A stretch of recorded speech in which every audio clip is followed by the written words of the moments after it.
Nah, bagi Bapak Ibu yang tahun lalu sudah sering untuk tadarusan Al-Quran atau menghatamkan Al-Quran, mungkin mulai saat ini sudah mulai dipikirkan terkait dengan selain kita membaca Arabnya, maka kita harus membaca artinya.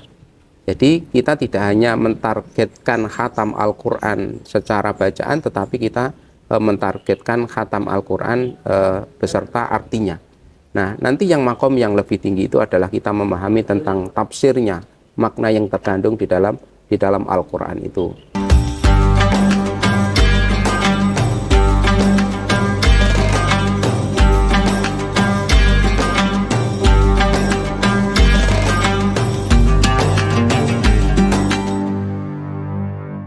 Assalamualaikum warahmatullahi wabarakatuh.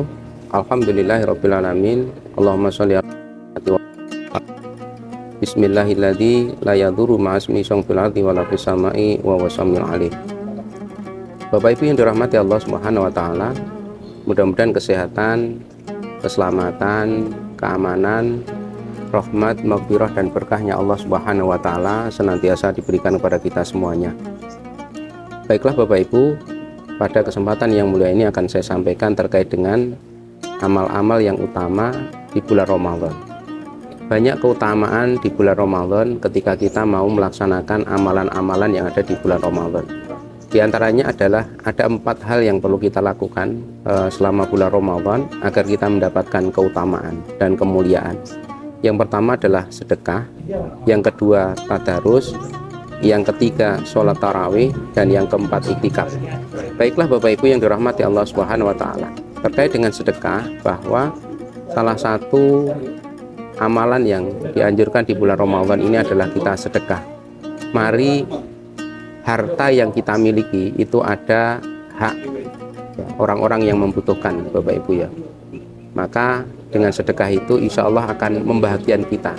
Dengan sedekah perasaan kita akan menjadi tenang, perasaan kita akan menjadi senang, dan perasaan kita akan senantiasa bahagia.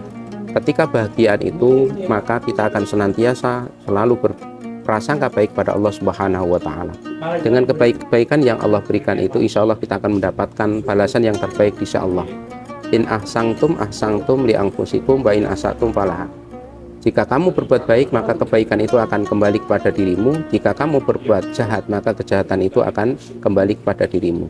Maka sedekah ini sebagian atau sebagai penolak bala, ini diantaranya. Kemudian yang kedua adalah tadarus ya. Mari kita membiasakan untuk membaca Al-Quran, yang diantaranya kita targetkan membaca Al-Quran selama 1 bulan ini, kira-kira nanti berapa juz. Nah kemudian ketika kita misalkan sudah memiliki target, kita harus menghatamkan Al-Quran ini 30 juz ya. Berarti nanti setelah selesai kita melaksanakan sholat 5 waktu, maka setelahnya kita harus membaca Al-Quran beberapa lembar, sehingga target itu nanti terpenuhi. Dan tentunya target itu harus kita evaluasi biar apa yang kita kerjakan itu akan tercapai. Nah bagi Bapak Ibu yang tahun lalu sudah sering untuk tadarusan Al-Quran atau menghatamkan Al-Quran, mungkin mulai saat ini sudah mulai dipikirkan terkait dengan selain kita membaca Arabnya, maka kita harus membaca artinya. Jadi kita tidak hanya mentargetkan khatam Al-Quran secara bacaan, tetapi kita mentargetkan khatam Al-Quran beserta artinya. Nah nanti yang makom yang lebih tinggi itu adalah kita memahami tentang tafsirnya, makna yang terkandung di dalam Al-Quran itu.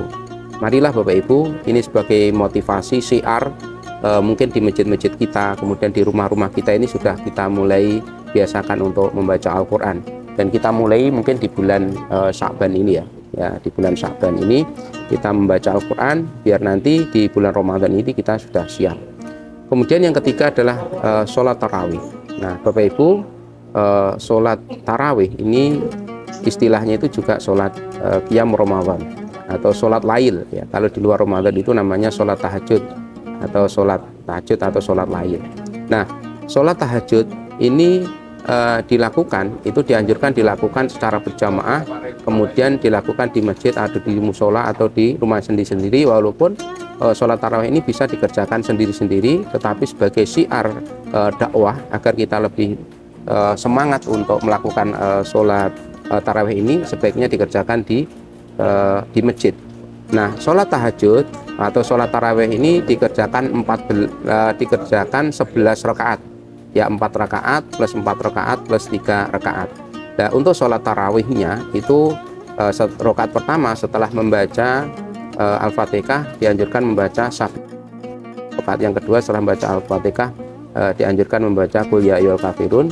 Kemudian pada rakaat yang ketiga setelah membaca Al-Fatihah membaca Quran surat Al-Ikhlas. Nah, ini. Nah, sholat tahajud ya, sholat tarawih ini sebaiknya diawali dengan sholat iftitah ya, sholat 2 rakaat singkat ya Bapak Ibu. Nah, kemudian nanti setelah sholat tarawih itu sebaiknya juga diadakan kajian atau kultum. Ini mengingatkan kepada seluruh jamaah agar untuk beribadah nanti selama bulan Ramadan ini. Nah, nanti setelah sholat witir, maka imam dianjurkan untuk membaca Subhana Malikil Quddus sebanyak 3 kali. Kemudian yang ketiganya nanti membaca Rabbul Malaikati Warruh, ini sebanyak 3 kali. Nanti setelah itu imam mengingatkan kepada seluruh jamaah untuk melakukan puasa besok karena Allah Subhanahu wa taala. Misalkan Bapak Ibu, mari kita niati puasa besok dengan membaca basmalah. Nah, otomatis jamaah bersama-sama membaca Bismillahirrahmanirrahim. Kemudian yang keempat, Bapak Ibu, adalah amalan yang utama di bulan Ramadan ini adalah iktikaf. Ya, iktikaf ini apa? Iktikaf ini adalah aktivitas berdiam diri di masjid, ya, melakukan ibadah. Apakah melakukan sholat, membaca Al-Quran, kemudian zikir. Kita niat hanya untuk mengharapkan ridha Allah Subhanahu wa taala. Nah, iktikaf itu dilakukan di masjid. Nah, boleh iktikaf itu dalam waktu yang singkat, boleh iktikaf selama 24 jam, dan boleh iktikaf itu selama ya berhari-hari, itu boleh ya untuk iktikaf ini. Maka amalan-amalan apa yang harus kita lakukan selama iktikaf? Yang pertama, Bapak Ibu dari rumah usahakan sudah niat, kemudian sudah posisi bersih, kemudian silahkan Bapak Ibu datang ke masjid. Ketika membuka masjid, pastikan melangkahkan kaki kanan kita ke masjid dengan membaca Allahumma ftahli abwaaba rahmatik. Kemudian setelah itu Bapak Ibu melaksanakan sholat tahiyatul masjid. Ya, sholat tahiyatul masjid dilakukan 2 rakaat ini sebagai penghormatan kita kepada masjid. Nah, nanti setelah itu silahkan Bapak Ibu melakukan sholat-sholat ya. Boleh sholat hajat, kemudian boleh sholat istiqoroh. Nah, kemudian setelah itu perbanyak membaca doa Allahumma innaka afuwun tuhibbul afwa fa'fu anni. Allahumma innaka afuwun tuhibbul afwa fa'fu anni. Allahumma innaka afuwun tuhibbul afwa fa'fu anni. Nah, mudah-mudahan dengan demikian Bapak Ibu kita akan mendapatkan Lailatul Qadar atau istilahnya malam kemuliaan. Kalau kita mendapatkan malam kemuliaan, maka kita akan termasuk orang-orang yang beruntung. Nah, Bapak Ibu yang dirahmati Allah Subhanahu wa taala, kesimpulan apa yang kami sampaikan pada kesempatan yang mulia ini, yang pertama, amalan yang utama yang harus kita lakukan selama bulan Ramadan itu, satu, kita bersedekah, kemudian yang kedua kita tadarus atau membaca Al-Quran, yang ketiga kita atau sholat qiyamul Ramadan, yang keempat kita melakukan iktikaf. Mudah-mudahan dengan demikian menjadi sebab turunnya rahmat, maghfirah dan berkah Allah Subhanahu wa taala. Demikian Bapak Ibu yang kami sampaikan, mudah-mudahan bermanfaat. Wal asri innal insana lafi khusr illa alladziina aamanu wa amilus sholihati wa tawassaw bil haqq wa tawassaw bis sabr. Subhanakallahumma wa bihamdika asyhadu an la ilaha illa anta astaghfiruka wa atubu ilaik. Assalamualaikum warahmatullahi wabarakatuh.